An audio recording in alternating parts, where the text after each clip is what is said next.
नमस्कार, मैं सकराज। तो आज है संडे सवाल और संडे सवाल में हम बात करते हैं आपके प्रश्नों का। तो आज हम बात करेंगे CITS इंट्रेंस एग्जाम के लिए जो फॉर्म आए हुए हैं उसी के बारे में बात करेंगे। सारा क्वेश्चन उसी से रिलेटेड है, तो वीडियो को लास्ट तक जरूर देखिएगा। इस चैनल पर नहीं तो सब्सक्राइब जरूर कर लीजिए और वीडियो अच्छा लगे तो लाइक जरूर कीजिएगा।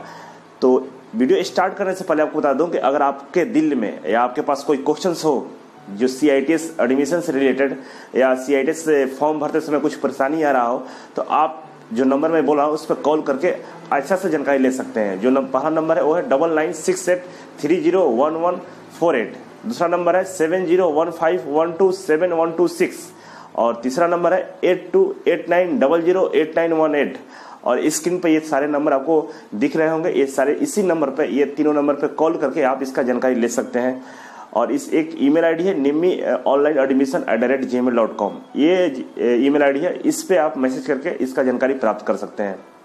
कुछ लोगों के पास मेरा नंबर है तो आप लोग कॉल करते हैं, वही क्वेश्चन पूछते हैं जो मैं वीडियो में बता चुका हूं। तो अगर इस तरह का परेशान, अगर वो क्वेश्चन से अलावा कोई क्वेश्चन हो तो कॉल किया कीजिए, मैसेज किया कीजिए। नहीं तो सारा चीज मैं कोशिश करता हूँ कि वीडियो में हम बता देते हैं इसमें। नहीं तो पीछे वाला वीडियो देखिए, उसमें जरूर आप लोगों को जो डाउट है उसको बता दिया गया है। जो डाउट नहीं रहता उसके बारे में वीडियो जरूर बनाता हूँ, तो कमेंट करते रहिए। जो नए कमेंट आएंगे, नया डाउट होगा, उसके ऊपर मैं वीडियो जरूर बनाऊँ। प्रश्न है वो है कि अपेयरिंग वाला फॉर्म कैसे अप्लाई करेगा। CITS इंट्रेंस एग्जाम के लिए जो बच्चे अपेयरिंग में है वो कैसे अप्लाई करेगा। अपेयरिंग मतलब होता है लास्ट सेमेस्टर में है, लास्ट सेमेस्टर होने वाला है, अभी रिजल्ट नहीं आया है, इस टाइप का जो चीजें कंडीशन होता है वो अपेयरिंग में होते हैं। तो वो लोग कैसे अप्लाई करेंगे उनके बारे में बताइए। तो देखिए, ITI में दो तरह का कोर्स होता है। पहला होता है 1 ईयर और दूसरा होता है 2 ईयर का। तो एक साल का होता है, 2 साल का होता है। तो हम बात करते हैं पहले 2 साल के लिए। 2 साल वाले जितने भी लोग हैं जो एग्जाम दे चुके हैं 3rd सेमेस्टर का या 2nd ईयर का, तो उनका जो लास्ट सेमेस्टर था वो अप्लाई कर सकते हैं अपने 3rd सेमेस्टर का मार्कशीट लगाकर। तो 3rd सेमेस्टर का मार्कशीट लगाइएगा, आप अप्लाई करेंगे, आपका हो जाएगा। और जितने सर्टिफिकेट नंबर, मार्क्स, ग्रेड, जितना कुछ मांग रहा है वो सब 3rd सेमेस्टर का आप डाल दीजिएगा। आराम से आप एडमिशन ले सकते हैं, आपका एडमिशन हो जाएगा। तो आपका कन्फ्यूजन दूर हो गया। और इसके बाद जो 1 ईयर वाले हैं, जिनका 1 ईयर का कोर्स है, तो उनका तो अब सेमेस्टर सिस्टम हट गया है। अब वो लोग डायरेक्टली एग्जाम दे रहे होंगे। फाइनल एग्जाम ही होता है 1 साल में, तो ईयरली हो गया है। तो उनके लिए क्या है कि ना कोई तो मार्कशीट है उनके पास, ना किसी प्रकार डॉक्यूमेंट्स है, तो वो लोग कैसे अप्लाई करेंगे। तो यहाँ पे प्रॉब्लम क्या है कि जो फॉर्म भरिएगा उस समय 2 ऑप्शन आ रहा है। एक आ रहा है कि ITI उत्तीर्ण या डिप्लोमा उत्तीर्ण। तो जो लोग अपेयरिंग में है, जो अभी ITI उत्तीर्ण नहीं किए हैं, जो डिप्लोमा उत्तीर्ण नहीं किए हैं, वो वहाँ पर नो करेंगे। बीटेक वाले वहाँ नो कर देंगे। काम खत्म हो गया। आप अपेयरिंग में आगे नेक्स्ट प्रोसेस में टेक्निकल क्वालिफिकेशन मांगेगा। वहां पे जाकर जो अपेयरिंग वाले हैं वो 3rd सेमेस्टर का मार्कशीट वहां पे लगाएंगे। तो उनको 3rd सेमेस्टर का जो मार्कशीट है ना, उसमें सर्टिफिकेट नंबर, मार्क्स, ग्रेड जो भी है 3rd सेमेस्टर वाला, वो सारा चीज उसमें डाल दीजिएगा। आपका जो फॉर्म है सबमिट हो जाएगा, कोई दिक्कत नहीं होगी। लेकिन 1 ईयर वाले हैं जो इस साल एडमिशन लिए थे पिछले अगस्त में, और ये जुलाई में उनका एग्जाम होने वाला है, तो उनके पास तो कोई सर्टिफिकेट नहीं होगा। तो वो क्या करेंगे, जो 1 साल वाले हैं, एक बोनाफाइड सर्टिफिकेट बनवा लीजिएगा कॉलेज से। कॉलेज में बोनाफाइड सर्टिफिकेट बनता है और उससे प्रिंसिपल का साइन लेकर आप उसको अपलोड कर दीजिएगा। जहाँ पे सर्टिफिकेट मांगेगा वहाँ पे आप अपलोड करेंगे तो हो जाएगा। आपसे अगर मांगता है सर्टिफिकेट नंबर या ऐसा कुछ मांगता है, मार्क्स मांगता है, तो इसके लिए जो मैंने नंबर बताया था शुरू में, उस नंबर पर कॉल करके पता कीजिए, क्योंकि इसके बारे में मुझे भी जानकारी नहीं है उस वहाँ पे क्या हम इंटर करेंगे। तो उस नंबर पर कॉल कीजिए, ज़्यादा बेटर रहेगा। मेरे समझ से वहाँ तो आपके पास तो कोई प्रूफ ही नहीं है। हाँ, जहाँ पर सर्टिफिकेट नंबर मांग रहा है वहाँ पर रजिस्ट्रेशन नंबर डाल सकते हैं। जो फर्स्ट से जो 1 ईयर वाले कोर्स वाले हैं, तो उनको ये है कि जहाँ पर रजिस्ट्रेशन नंबर मांगेगा वहाँ पे जहाँ पर सर्टिफिकेट नंबर मांगेगा वहाँ पर रजिस्ट्रेशन नंबर डाल सकते हैं, तो हो जाएगा। जो बीटेक वाले हैं उनको बता दें कि आप जहाँ पे डिप्लोमा उत्तीर्ण, ITI उत्तीर्ण वहाँ पर नो कर दीजिए। आगे जाइएगा तो एक और फॉर्म मिलेगा, एक और नया पेज खुलेगा, उसमें टेक्निकल क्वालिफिकेशन मांगेगा। वहाँ पे आप बीटेक, डिप्लोमा, ITI सब चीज़ का ऑप्शन दिया, वहाँ पे डाल सकते हैं। एक चीज़ और कन्फ्यूजन है बच्चों को कि जो ग्रेड है, ग्रेड में क्या भरें। तो देखिए, नॉर्मली ऐसे तो ITI में भी ग्रेड नहीं चल रहा है, लेकिन फिर भी अगर ग्रेड मांगता है आपसे तो 70% से एबव नंबर है आपका, तो A ग्रेड में डाल दीजिएगा। और 70% से नीचे नंबर है तो आप B ग्रेड में डाल दीजिएगा। कोई दिक्कत नहीं होने वाला है। आप इस तरह से डाल दीजिए, कोई दिक्कत नहीं होगा।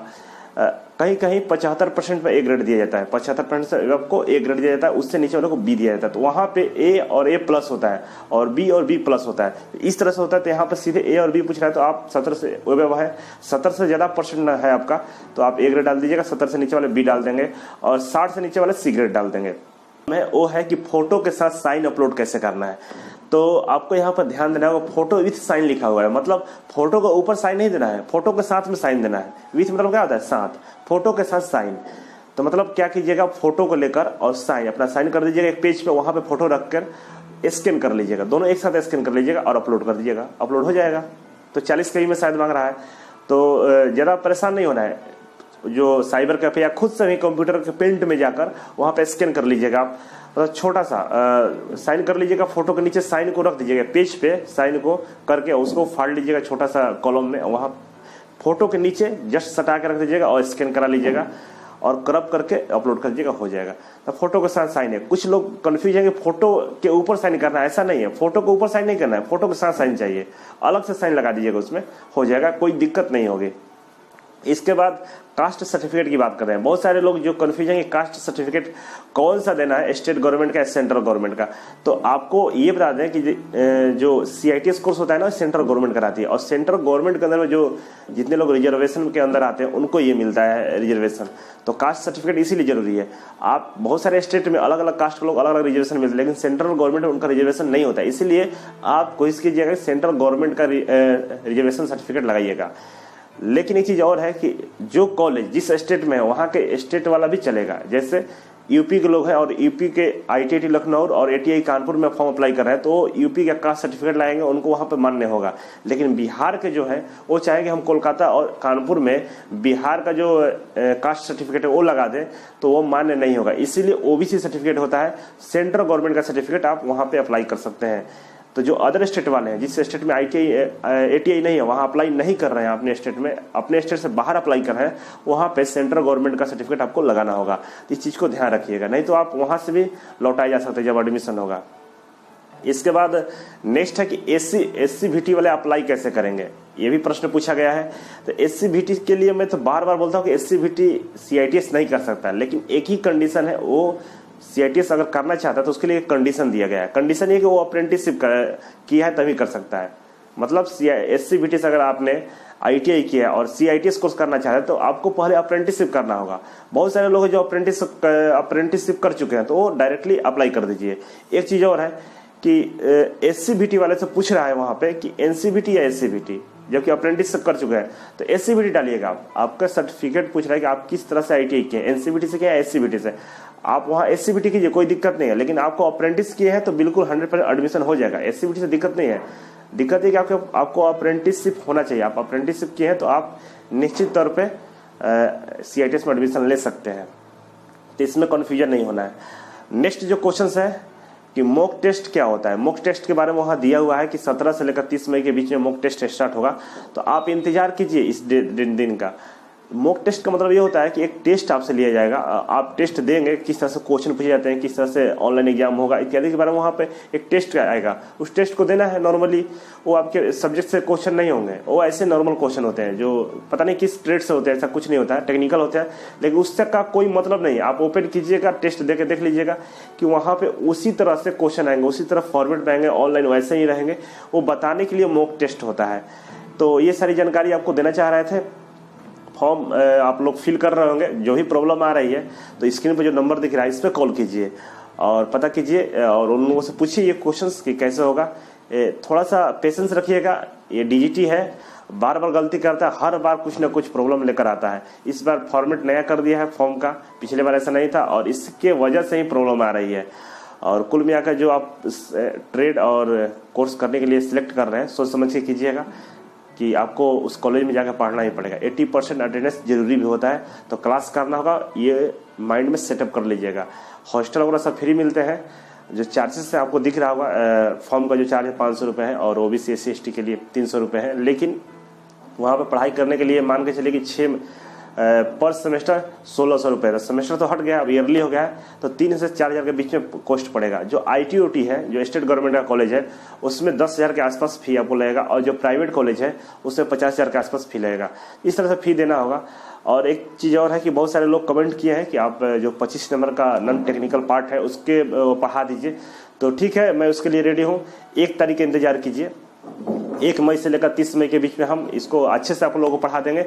ज़्यादा कुछ नहीं पढ़ना है, बहुत कम चीज़ें पढ़नी है, तो इसलिए टेंशन नहीं लें। पहले अपना टेक्निकल देखिए, पहले अपना टेक्निकल सही कीजिए। 75% टेक्निकल आएगा, उसको ठीक कीजिए, उसको पढ़िए। ये मेरे ऊपर छोड़ दीजिए, मैं स्टार्ट करूंगा। मुझे चांसेस ज़्यादा कि स्टार्ट हो जाएगा, कोशिश कर रहा हूं, और बहुत जल्द स्टार्ट कर देंगे। नया चैनल है, उस पर हम पढ़ाएंगे। यहाँ पे अच्छा नहीं रहता है क्योंकि बहुत सारे बच्चे पढ़ना नहीं चाहते हैं यहाँ पे, तो आप लोगों के लिए स्पेशल वहाँ पर हम बुला लेंगे, वहाँ पर आ जाइएगा उस चैनल पर और पढ़ लीजिएगा। Thank you so much.